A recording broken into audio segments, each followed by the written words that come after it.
Hello my friend and welcome to vlogmas the last day. Actually it is way too late, but maybe you can already hear it. I've been sick for the past 2 weeks and I really wanted to do one last vlogmas video, which will be my favorite tradition I like to do right before the new year, and that is talking about self-help books and what are my recommendations to read for next year. If you like this kind of videos, I will put a link up in the cards and in the description box where you find the other ones that I have done. I think I have done two videos I think about that in 2020 and 2021. I didn't do it last year and I don't remember why, but that's the reason why today there's no Camino video but a last vlogmas video.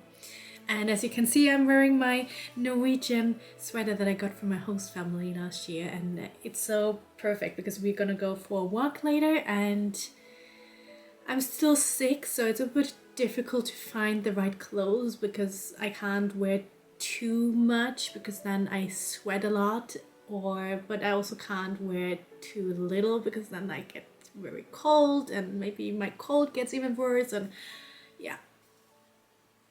It is what it is, but let's get started with the books. If you have seen these videos before, I always have like a kind of a theme. I recommend books that I have read the past year or books that I want to read next year that have like different topics that I'm working on. You know, I love self-help books. I read a ton of them. This year I read 56 books in total. Not all of them are self-help, but I think the majority. So yeah, I just love them. And the first kind of category is probably a bit more like goal setting, and I have two very different books in this category. The first one is a very classic goal setting book. It's called Your Best Year Ever, a 5-step plan for achieving your most important goals by Michael Hyatt. I'm currently reading it right now. I actually read a different book that I asked for Christmas, and that was the new book from Jon Acuff, All It Takes Is a Goal. And I was so disappointed because actually I wanted to have it in this video, but I just gave it 3 stars on Goodreads. So now I start another book and this is that one, and I have to say this book is way better. So it's a very classic goal-setting book. You definitely need pen and paper. It's quite an extensive way of goal-setting, but you also see that this is a person who has been working on goal-setting for many years, have been coaching a lot of people, because he has topics about every small things, like also the different kind of goals and how beliefs can hold you back. And yeah, it is just an amazing book. But it's very expensive, as I said, so you have to like this kind of way. It's also much like the hustle culture, like you have to do the hard things and you have to put the effort in, and this is not the approach I want to plan for 2024, but it's something that maybe works for you. The second book in this regard is a bit different. It's called Cultivate, a grace-filled guide to growing an intentional life by Lara Casey. She's the founder of Cultivate What Matters and their goal planner called Power Sheets. I think she sold it like 1 or 2 years ago.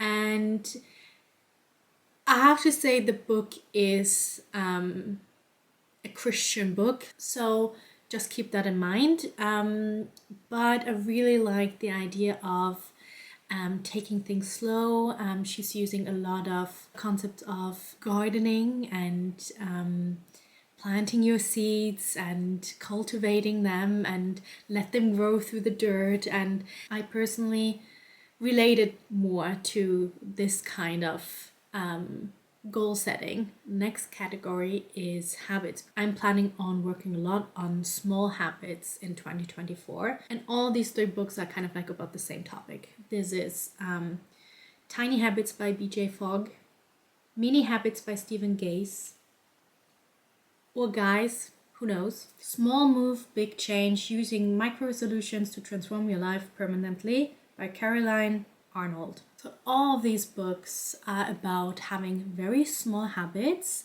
that don't require a lot of effort, that kind of like undermine your subconscious mind, which is really fun because often when we do kind of like big habits, we will experience quite a lot of resistance because our subconscious mind has a different identity than what we want to achieve. And you can work a lot on your beliefs. That's something I also do, but mini habits is kind of like going under the radar, and it is kind of like very small steps into creating a new identity, like becoming financially more stable or become a healthier person.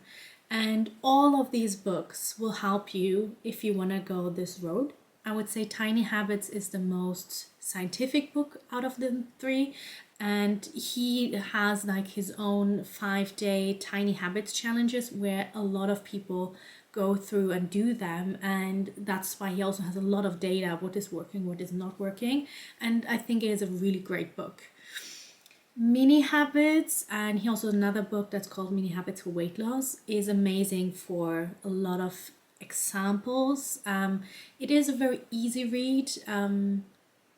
I know somebody said maybe you could actually have that just in an article on medium.com or something like that, but it's also quite a cheap book, so I definitely would recommend that for starters. And then Small Move Big Change is, first of all, it's written by a woman. I think that is sometimes feels more relatable, but also she's not like an mini habit expert or a researcher like the other two.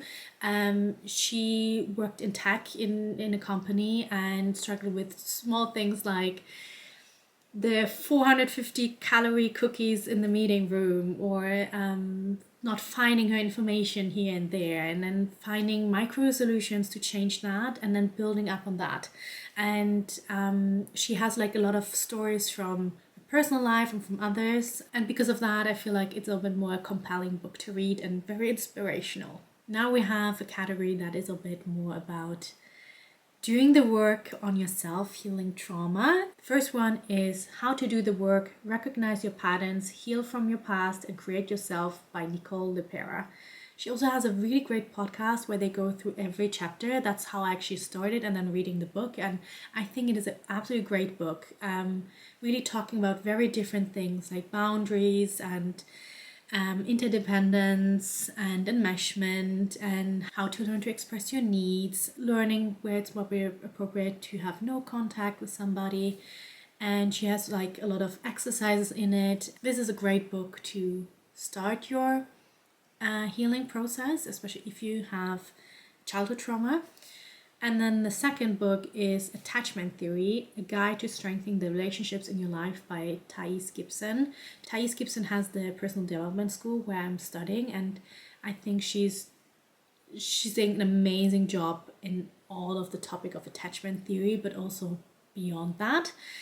This book is very like basic knowledge about attachment theory if you are not familiar with it, and I think it's a great alternative to Attached, the book by, I don't know his name, Noel Levine, which kind of got me into attachment theory, but I was really angry finding out that disorganized attachment, the fourth attachment style, is almost not mentioned, while he or she's going through all of that, and I'm really happy about that. So that is a great book to kind of like get started with that.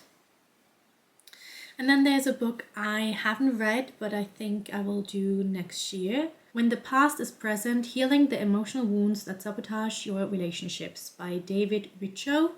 He has a ton of different books, all in this regard, and they all have really good ratings on Goodreads. All have like 4 stars and more.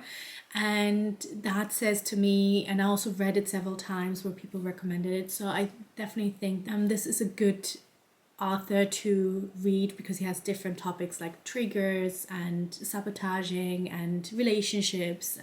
I think it's a great book if you want to start to work on certain things in your relationships, for example. Next book is completely out of everything, and Just Eat It, How Intuitive Eating Can Help You Get Your Shit Together Around Food by Laura Thomas. This is a book I read in the summer, and if you're into intuitive eating and you read the book but you want to kind of like have a different perspective, I think this is a great book to start with. I just really enjoyed how she's writing, and also she's a dietitian, so she has the scientific knowledge with it. I think it's a great companion, for example, to read next to Intuitive Eating, the book from Resch and Trivoli. And the last book is Breathing Room, Open Your Heart by Decluttering Your Home by Lauren Rosenfeld and Melva Green. It is already almost 10 years old. It is a book that kind of gets you through if you want to declutter your house, but it's also working on things that, because they see declutter just as a symptom of something more deeper, and so there are also questions about your life and the things that you maybe kind of like don't want to see it and hide behind your clutter. And I read that book, it was in my library, and I loved it so much. I'm definitely gonna borrow again and then start doing that, because I think it's such a great book. I think it's just amazing combination of decluttering but also doing the inner work.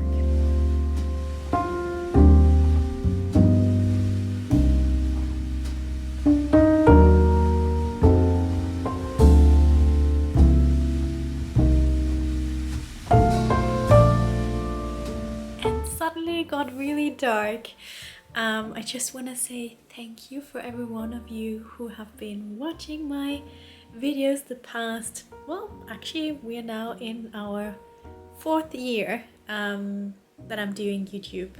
It's just an amazing hobby, really fun to capture certain moments of my life, and I'm always so surprised that people enjoy watching these videos and just want to go on the journey with me on the Camino, for example, but also all the other things that I like to try out. I just got over 300 subscribers and I never thought that I would get there, because it's just such a hobby thing. I'm not planning on becoming very professional when I'm filming. I just want to capture the daily life of me living here in Norway, and I'm so grateful for every one of you who have been here on my channel, who's watching these videos, and I'm always really happy when I get a comment, so I just want to say thank you for that. I hope you had a wonderful Christmas, and I wish you a happy new year, and I see you in 2024. Bye bye.